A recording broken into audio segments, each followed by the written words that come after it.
Hello everyone, welcome back to the tutorials again. So today we are going to study about the soil mechanics subject. So lecture number 9. So in previous lecture we have studied about consistency of soil. So we know that consistency is nothing but it is a age with which we can with which soil can be molded. Okay. So this consistency is depending upon water content, and soil may be in solid, plastic and liquid state. So boundary water content between different states of the soil is needed to be found. So research has been conducted on that, and Atterberg has found the uh, arbitrary water content between different states of the soil. So those arbitrary means boundary water contents, were found by Atterberg, and those are called as consistency limits or Atterberg's limits. So there are three consistency limits: liquid limit, plastic limit and shrinkage limit. So you have already studied about that. So you can go through this diagram, you will be able to understand everything. But here you need to understand this volume change first. So maximum volume will be present in liquid state. So as the water content reduces, on excess water content is there. As water content is reduces, as water content reduce, the volume will reduce uh, till the semi-solid state. But after semi-solid state, decrease in the water content. So you can see from here to here, decrease in the water content will not cause any change in volume. Okay. So based on those Atterberg's are consistency limits, there are various indices which we have found. So those are nothing but plasticity index, uh, consistency index, liquidity index. So respective formulas are there: flow index, toughness index and shrinkage index. So based on various indices, we have gone through the problems also, so you can go through those problems. So after that, even we have studied uses of consistency limits. After that, we have studied about relative density or density index, and we have solved two problems on this particular uh, relative density. So today we are going to see the third problem, that is uh, asked in May 2016 question paper. So you can see the ensued percentage of voids of a sand deposit is 34%. So for determining the density index, dried sand from stratum was first filled loosely in 1000 uh, cubic, that is 1000 centimeter cube mold, and then was vibrated to give maximum density. The loose dry mass of mold was 1610 grams and dense dry mass of compaction was found to be 1980 grams. Determine the density index if specific gravity of sand is 2.67. So you can see mass of soil in loose state they have given, mass of soil in dense state they have given. So volume of mold also they have given. So specific gravity they have given. Void ratio, that is in a natural condition, is 34% they have given. That means 0.34. So this is the data they have given. So what they had asked us to find? They had asked us to find relative density. Okay, so they have asked us to find relative density. So we know the formula for relative density as E maximum minus E minimum divided by E maximum minus E divided by E maximum minus E minimum. So we need to find out this E maximum and E minimum to find this relative density. So how we can able to find it? We will be able to find it by using the maximum dry density and minimum dry density. So maximum dry density is present in densest condition, then only density will be maximum. Okay, so in densest condition we have mass and we have volume. So mass they have given, so I have multiplied it with 9.81. I have multiplied it with 9.81. So to convert it to, I have multiplied to convert it to kilonewton. Okay. So after converting it to kilonewton, I have found that uh, unit weight, maximum unit weight is equal to 19.42 kilonewton per meter cube. So 19.42 kilonewton per meter cube is a maximum dry density. So when there is a maximum dry density, wide ratio will be minimum. So wide ratio and dry density are inversely proportional, which we have studied already. Okay, so by using this data of maximum dry density, I can find out minimum wide ratio like this. Okay, so I hope you had understood why I have multiplied it with 9.81. So to convert it from grams to kilonewton. So later you can see, if I consider minimum mass in loose state, I will be able to find out minimum dry density. So divided by volume, if I do, I can able to calculate minimum dry density. So remember, if I get minimum dry density, wide ratio will be maximum. So E max and E minimum I am going to get like this, and after substituting it in this particular formula, I will be able to calculate ID. So here you can see conversion, just I would like to explain. So this is in grams, you can see. So this is in grams, this is in centimeter cube. So grams to kg I have to convert, and the centimeter to meter cube I have to convert. So grams to kg and centimeter to meter cube I have converted, and later on I have multiplied. After that, grams to kg I have to convert it to Newton, and then I have to convert it to kilonewton. So numerator and denominator will get nullified, and then I have, if I multiply it with 9.81, it will be 9.81 will remain, so it will be converted to kilonewton per meter cube. So you can just go through conversion.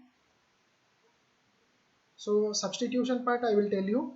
The important points in this problem is, whenever the soil is in dense state, I am going to get maximum dry density, and whenever the dry density is maximum, I am going to get minimum wide ratio, because they are inversely proportional. Similarly, when the soil is in loose state, I am going to get minimum dry density, and when the dry density is minimum, I am going to get maximum wide ratio. By using this maximum wide ratio and minimum wide ratio, I can find out relative density like this. So you can say this. So maximum E max minus E divided by E max minus E minimum. So that is nothing but 0.659 minus 0.34 divided by 0.659 minus 0.349. So ID is equal to 1.03. So there is another problem from 2012 question paper. So this particular problem is from sieve analysis.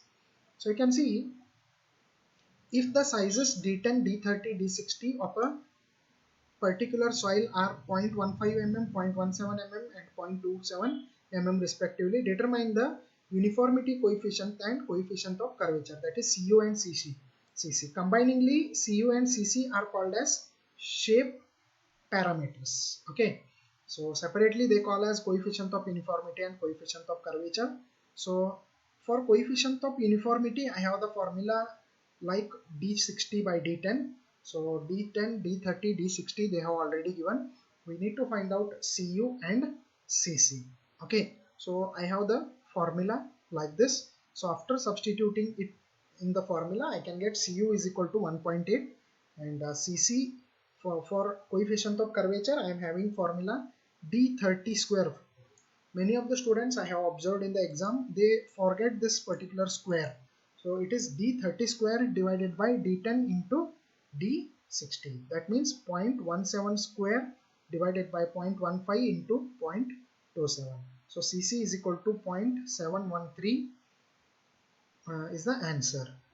So this was the problem on sieve analysis. Again, there is another problem which was from competitive exams.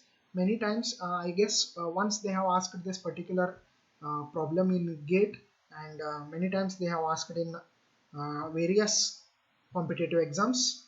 So what they have given? They have given CU by CC is equal to 4 and CU into CC is equal to 9. Find out CU, CC, D60, D30 and D60 and D30 we need to find out. If D10 is equal to 0.1 mm they have given. So what are the data they have given? They have given CU by CC is equal to 4, and they again given Cu into Cc is equal to 9. So D10 is equal to 0.1 mm they have given. What I need to find? Cu, Cc, D60 and D30. So very simple. I'm just going to convert the equation number 1. So this equation I am going to convert as Cu is equal to 4 times Cc, and we have this equation, so I am going to substitute value of Cu in this particular equation, that is 4 times Cc into Cc is equal to 9. So 9 by 4, so square I am going to remove and multiply it with on other side I am going to take square root.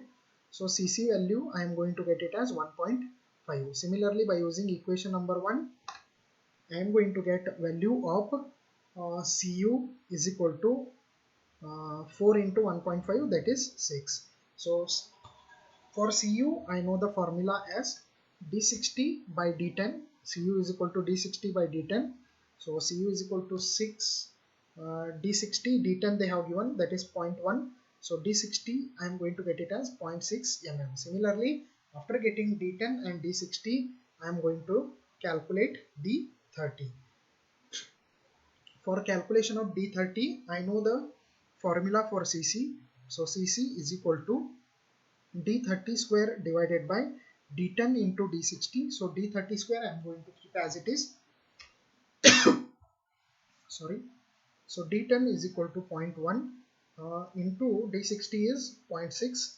So after solving this equation, I am going to get D30 as 0.3. Okay, so this is the problem which was asked in competitive exams. Next, we can find out, actually the specific gravity can be found out by pyconometer method. Also we can find out water content by pyconometer method.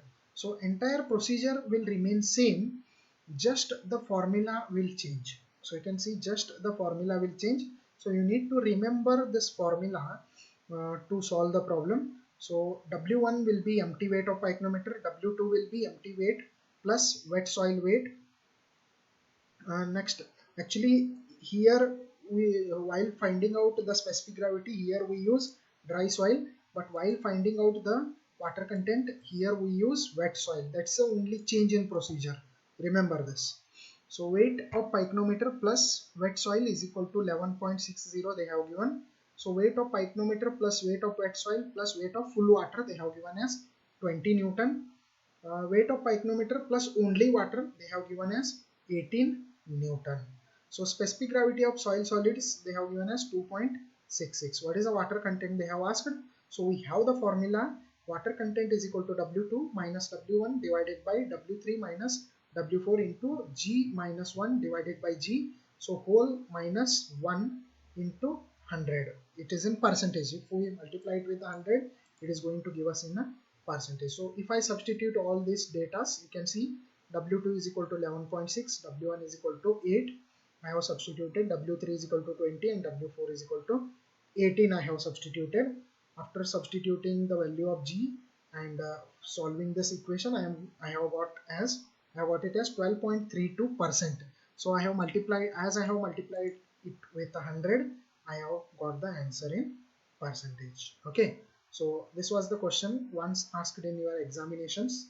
So you can go through this. So if you remember this formula, you will be able to solve this problem easily. But also remember this data, what is W1, what is W2, what is W3 and what is W4, so that they should not have to they may twist the data and they may give it. So you must remember the data, that is W1, W2, W3 and W4. What are those parameters? Okay, I hope you had understood this problem. Okay, next. Now, after studying this index properties, what are the things which we have studied in index properties? So we have studied about specific gravity and its determination. A small part of determination of water content we have studied. We have studied about particle size distribution, that is CU analysis. We have solved a few problems on CU analysis also. After that we have studied consistency limits. After that we have studied consistency indices. We have solved the problems on consistency indices and consistency limits. With that, the index properties of the soils are over. So now it's time to study about classification of soil. A very important part in this particular unit is classification of soil. Now, how we can able to study the classification of soil? So before studying the classification of soil, let me create the background first. So what are the background points which we need to study before studying the classification of soil? We are going to study now, and after that in next session we are going to study the classification of soil actually. Okay, so Casagrande's plasticity chart is a chart which was made by Casagrande, which is used. Casagrande is a scientist, so which is used for classification of the soil. So let us understand it first. So uh, this plasticity chart is developed by Casagrande, used in classification of soils. It is based on the values of liquid limit, that is WL on x-axis, and plastic limit IP on y-axis. IP is plastic limit. So in this particular chart, there is a line called A line. You can observe over here. There is a line called A line. So A line in the chart is having the equation IP is equal to 0.73 into WL minus 20. So for various values of WL, I need to find out the value of IP, and I need to mark the points in this particular chart, and we are going to get this particular line which is called as A line. Okay, so I'm going to tell you the features of this particular chart, why this chart is very much useful in classification of soil. I am going to tell you. So generally the classification of soil is depending upon the liquid limit as well as the plastic limit also. So you can see whenever we are going to calculate liquid limit and plasticity index of a particular type of soil. So if we consider both these points, for example, liquid limit for a particular type of soil is 60 and plasticity indices is 20, means the point falls over here. So here you can see it is MH and OH. I am going to tell you what is this MH and OH, what is this CH, CL and CI and CL. So just it is classification of soil. So we are going to identify the soil as MH or OH. If the liquid limit is 60 and if plasticity index is 40, then it is CH. It is CH. Okay. So here you can see this is a point which you need to understand carefully. So at this particular point, if the point falls over here, for example, liquid limit is 15 and plasticity index is 7. So if the point falls over here, it is called as border classification. So two nomenclatures will come, CL and ML. You can see CL and ML. Okay, so like this particular chart is used in classification of the soil. So this is called as Casagrande's chart. I am going to explain it in detail or how to use this particular chart while studying about the classification of the soil. So once in your examination they have asked to explain the plasticity chart. Okay, next. Depending on the point in a chart, fine soils are divided into clay, silt, organic soil. Three divisions of plasticity are also defined as follows: based on WL less than 35, WL less than in between 35 to 50, and WL above 50. So based on the point, they are going to classify the soil as clay, which is named as C, silt which is named as M, and organic soil which is named as O. You can see C, M and O. So liquid limit below 35, 35 to 50 and above 35. That's what they have described over here. Okay. So I hope you have understood about the plasticity chart. Now let us move little. Let us know about little about the classification of soil. So classification of soil is done for following purpose: to arrange the various types of soil in a group according to their engineering properties. So according to their engineering properties, various soils are arranged in a group.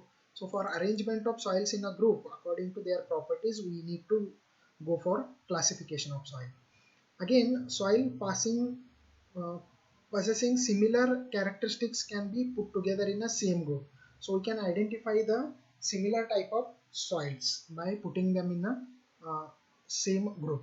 So classification of soil is done with following systems. There are various systems which explain about the classification of soil. So classification of soil based on particle size, textural classification, Highway Research Board classification is the another classification, Unified Soil Classification System is another classification system, Indian Standard Classification is system is the another system of classification. So for your syllabus, Indian Standard Soil Classification System is there. So but I'm not directly going to move to the Indian Standard Classification of Soil. We'll just study these things briefly and then we'll move to the actual content. Okay, so particle size classification, it is very simple one. Soil is arranged according to their grain sizes. You can see here the grain sizes are given. So 300 mm. If the soil particles are having size more than 300 mm, those are called as boulders. 80 mm to 300 mm, corbels. So 4.75 to 80 mm, they are called as gravel. So if 4.75 to 20 mm is there, they are called as fine gravel. 20 to 80, coarse gravel. Similarly, below 4.75 up to 0.075 mm, that is 75 micron, 75 divided by 1000. So if we want to remember this, if we want to convert the soil, convert the micron to mm, we have to divide the micron divided by 100. So micron divided by 100 is going to give us the value in mm. So 4.75 mm to 0.075 mm is nothing but sand. In that, fine, medium and coarse are three sub classifications. So we are going to call the sand as a fine when it is in between 0.075 to 0.425. Medium is 0.025 mm to 2 mm. So from 2 mm to 4.75 mm, we are going to call it as a coarse sand. So silt is having the size between 0.002 to 0.075 mm. So below 0.002 mm, we are going to call the soil as clay. Okay, so this is just brief about the particle size classification. After that, next Indian standard classification we are going to study in next session. So we need another 1 or 2 sessions to complete both the units. Thank you.